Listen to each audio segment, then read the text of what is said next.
ludah. Air liur niku pada hakikatnya air liur ini kan ada di dalam area mulut, bukan dari dalam. Berbeda dengan dahak. Dahak itu dari dalam. Kalau air liur betul. Jadi ketika kita sholat nelen air liur tidak membatalkan sholat, kecuali kalau air liurnya tidak tercampur sesuatu yang bisa menyebabkan batalnya sholat. Apa? Tercampur dengan darah misalnya. Nah kalau ada air liur kok ada kerasa amis-amis ditelan, batal sholatnya karena tercampur dengan darah. Atau air liur yang tercampur dengan sisa-sisa makanan. Jadi air liur tidak apa-apa, kita sholat sambil nelen air liur tidak apa-apa, asalkan tidak tercampur dengan sesuatu yang membatalkan sholat, kecuali kalau dahak. Dahak ini kalau sudah keluar, di sini masuk ke mulut, walaupun kok ditelan sudah keluar dari tenggorokan, ditelan ini harus dikeluarkan. Kecuali lagi kalau air liurnya sudah keluar. Kalau sudah keluar jangan dibalik lagi. Jadi air liur tertelan kalau saat sholat maka tidak membatalkan wudhu, kecuali jika air liurnya tidak tercampur dengan membatalkan sholat.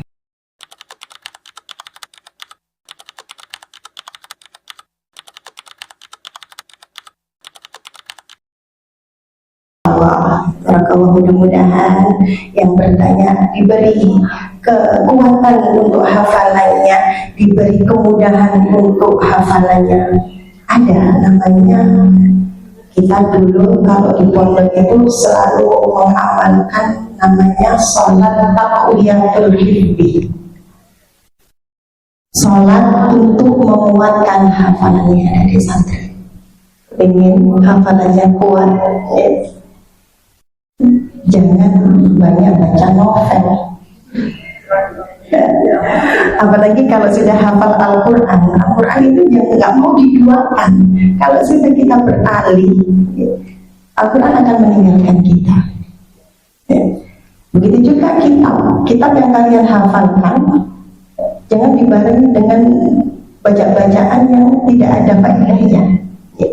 Nah ini dulu kita waktu di pesantren itu diajari sholat namanya sholat taqwiyatul hifzi. Niatnya bagaimana niat sholat taqwiyatul hifzi? Itu ada 4 rakaat.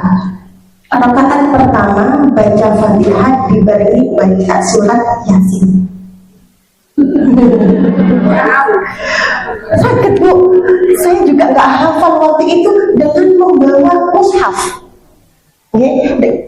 Dengan kalau memang ada di mukenanya ada kantong, bisa dimasukkan kantongnya, atau dengan sholat dekatnya meja atau cagak gitu kan, yang untuk meletakkan Al-Quran nanti diambil. Gitu. Jadi sholat taqwiyatul hifzi ada 4 rakaat. Rakaat pertama membaca Al-Fatihah, setelahnya membaca Yasin.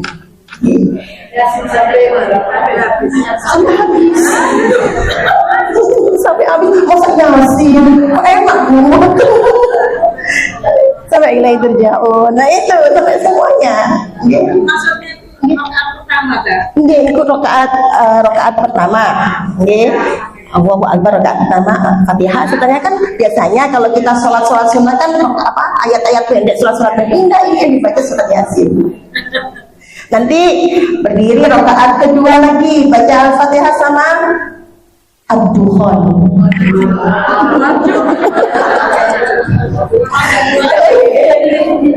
Ad-Dukhan makanya kalau kita dulu di pondok setiap hari.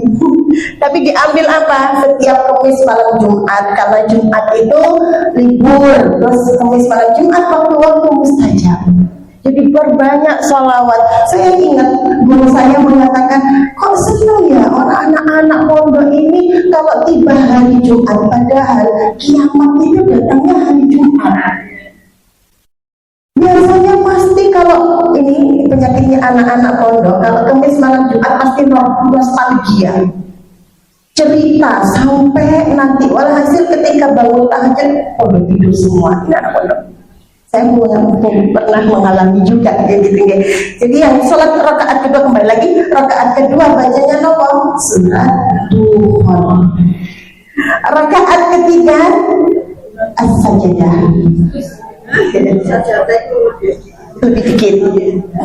Rakaat keempat lebih dikit lagi surat Tabarak. Lebih dikit. Sampun hafal semuanya saya kira insyaallah. Jadi itu salah satu salah. Enggak, biasanya berdiri empat-empatnya gitu. Berdiri satu salaman, 4 rakaat satu salaman. Satu salaman. Satu salaman. Bisa juga kalau seandainya satu salaman. Satu salaman. Kalau sholat sunat itu bebas, boleh 1 salaman, boleh 2 salaman, bebas. Karena memang sunnah. Cuma yang dibaca ini, rakaat pertama baca Yasin, rakaat kedua Duhan, rakaat ketiga Sajadah, rakaat keempat surat.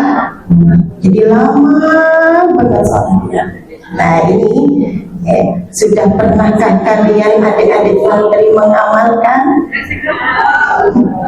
Habis ini besok Kamis malam Jumat ya diamalkan.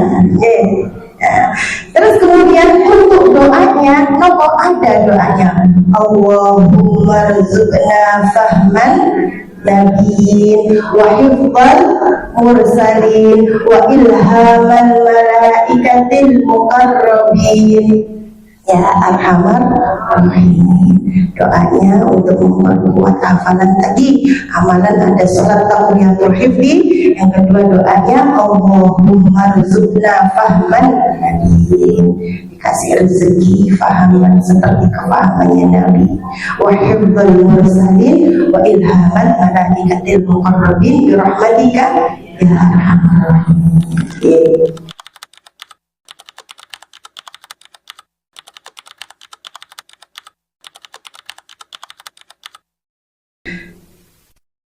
Yang dikirim di grup saya enggak berani melihat karena enggak tega. Kayak menyakiti ini sistemnya bagaimana?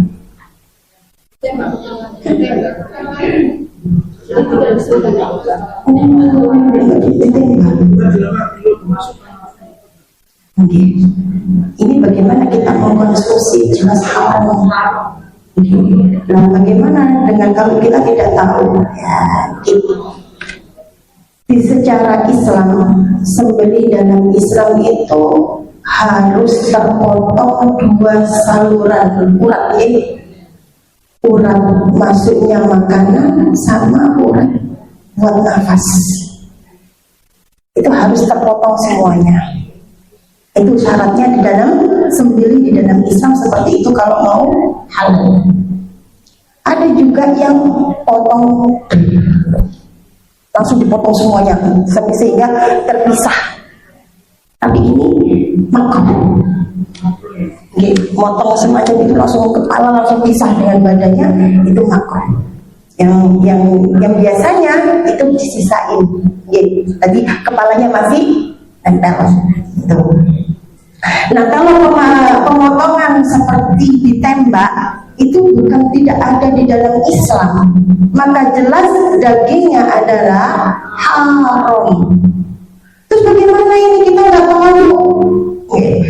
Kok jadi was-was? Kembali dari hadis tadi, dakma yarimu kilaman apa? Tinggalkan kalau bisa. Lebihnya kita misalnya kepingin ayam, beli disembelih sendiri.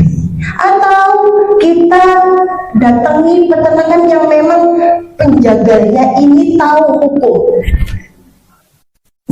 Jadi bisa. Kalau mau lebih amannya, solusinya bagaimana? Solusinya ya kita beli sendiri. Atau kalau tidak langsung beli di tempat yang memang penyembelihannya secara syar'i. Jadi membuatnya kita nggak was-was, jelas kehalalannya. Terus bagaimana hukumnya kalau kita sudah sudah terlanjur? Bagaimana hukumnya? Tidak ada hukum bagi orang yang tidak tahu.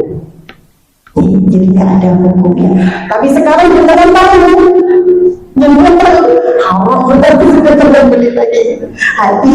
Hati-hati. Kalau dulu nggak tahu, nggak ada hukumnya. Sekarang sudah tahu. Jadi lebih ke warak, lebih ke hati-hati supaya rokok yang kita masukkan ke dalam perut kita itu semuanya halal. Sehingga kalau kita hati-hati mengkonsumsi segala sesuatu yang halal itu bisa mempengaruhi kepada ibadah kita, kepada hati kita, kepada keberkahan hidup kita.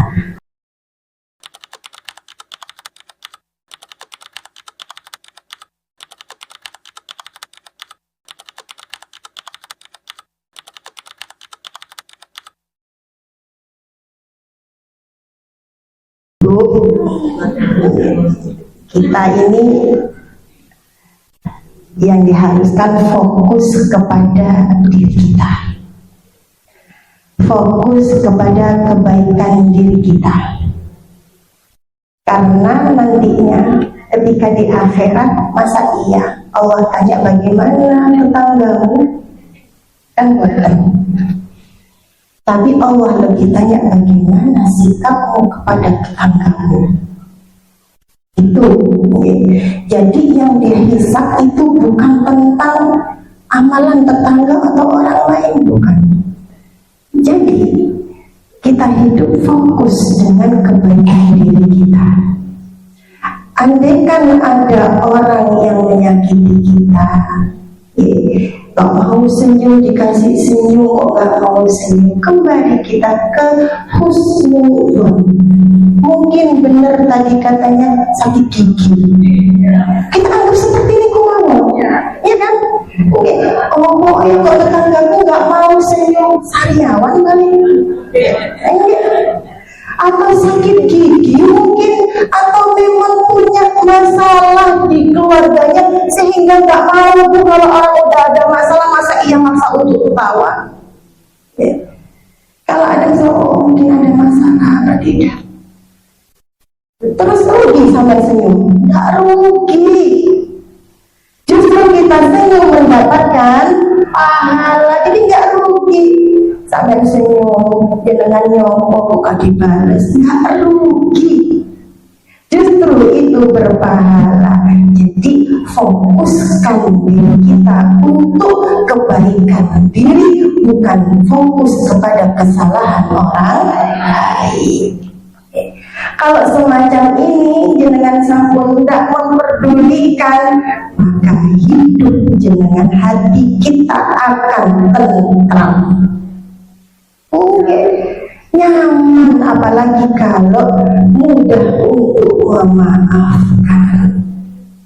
Orang itu tidak ada yang sempurna. Semua pasti pernah mengalami kesalahan. Cuma satu tips kepingin hidup kita bahagia, kita bisa ibadah tenang, makan tenang, nyaman, jalan apa? Hilangkan semua benci yang ada di dalam hati kita dengan cara memaafkan. Sebelum orang itu minta maaf, kita maafkan. Terus bagaimana? Saya lebih baik menghindari orang semacam itu. Tidak apa-apa, bebas. Sambian jangan nggak mau lihat, nggak apa-apa. Tapi kalau niatnya untuk membalas kebencian dengan kebencian, berarti sama, kita hanya sama dengan dia. Tidak apa-apa. Mungkin ada pertemanan semacam ini lebih baik daripada saya sakit hati terus saya menghindar saja. Tidak apa-apa. Rasulullah SAW setelah kejadian perang Uhud yang mana Wahsy mencabik-cabik, itu kan juga memaafkan Rasulullah. Tapi Rasulullah tidak, saya tidak mau melihat wajahmu Wahsy. Nah, seperti itu. Itu Rasulullah yang sampai untuk. Nah, kita sebagai umatnya niru Rasulullah itu maaf. Rasulullah itu tidak pernah benci dengan siapapun. Baik perbuatan baik kita dibalas, alhamdulillah. Enggak dibalas, enggak dihargai pun kita juga tidak rugi. Justru kita apa? Memanen pahala-pahala nantinya yang akan bisa menyelamatkan kita di akhirat.